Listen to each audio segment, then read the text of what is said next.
Yeah, hello everyone. My name is Lindu and I want to present to you about the Cisco secure email case for my lightning talk. Okay, for the introduction, email is still the number one threat vector. The attacks on the email remain the easiest way for the attackers to breach an organization. The category of business email compromise more than doubled from the first quarter to the second quarter of 2022, from 70% to 34%. And then in 2022, the IC3 received 21,000 BEC complaints with adjusted losses of 2.7 billion.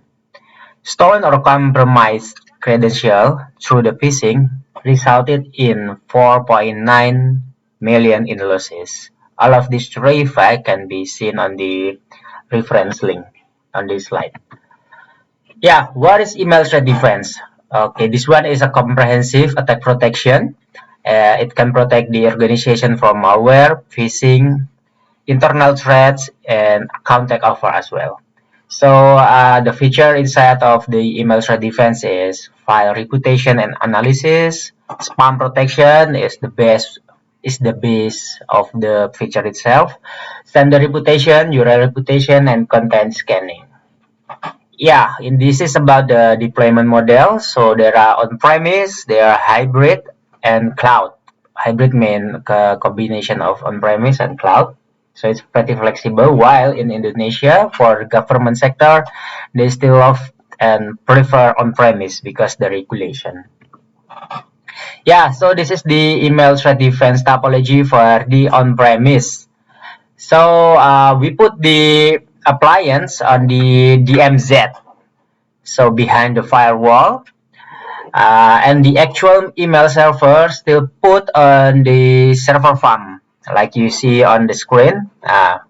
So when a sender from outside of the organization want to send the email through in the organization, they will go through the firewall first and then go to the email security appliance as well. After the inspection, the email is sent to the central email server. Mean the clean one already cleaned by the email security appliance will be sent to the email, and the employee will retrieve the clean email only.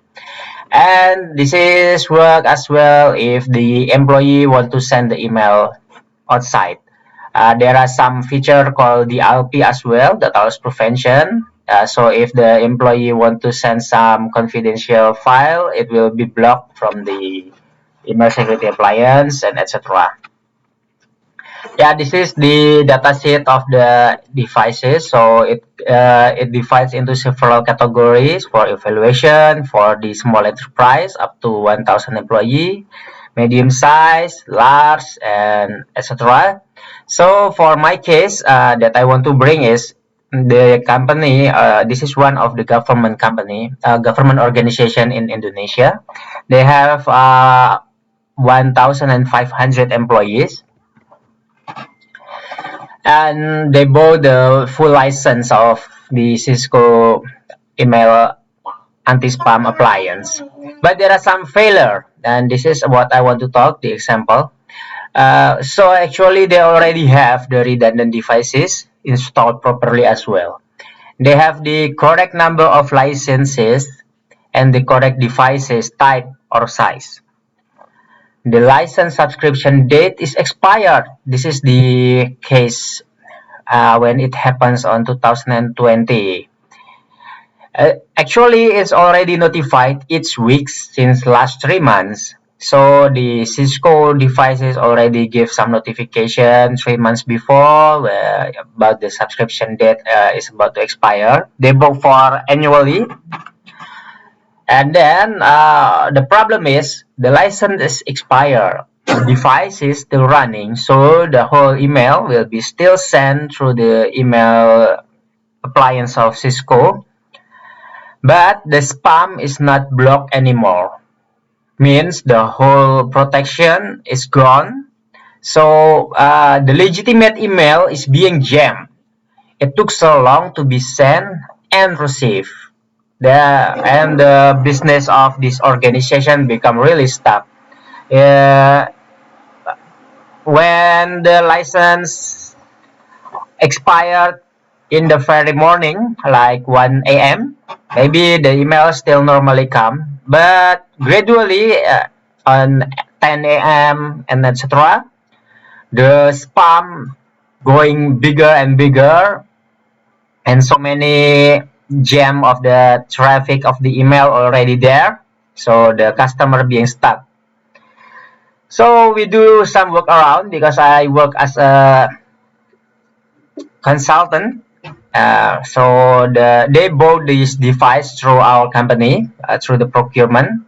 So I give the workaround. I give them the trial license. I request the trial license from Cisco, but normally it will not be so fast. I need 1 days, maybe 1 business day.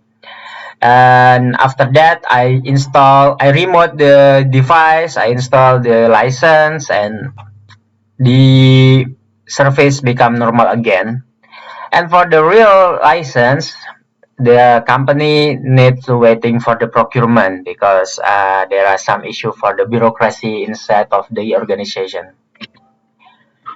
So the takeaway point is how the security infrastructure in the enterprise level, they run and they're running, but not just always about the technical issue. They need the auditing, they need the good security plan, they need the really good management, because these are not the keys that are really important to be run. The impact is really big, it's humongous, because the whole operational of this government, uh, especially from the email, which is a very important one, is being stopped for day. So this is scarier, and that's why it's not always about the technical point. As you can see from my previous slide, the technical level is no problem, but the managerial point is one of the main key as well. Okay, thank you. That is my lightning talk. I hope some of you can get, or all of you can get some lesson from my presentation. And if you want to ask me more about the Cisco email appliance, I will be happy to answer. Thank you, everyone. Bye.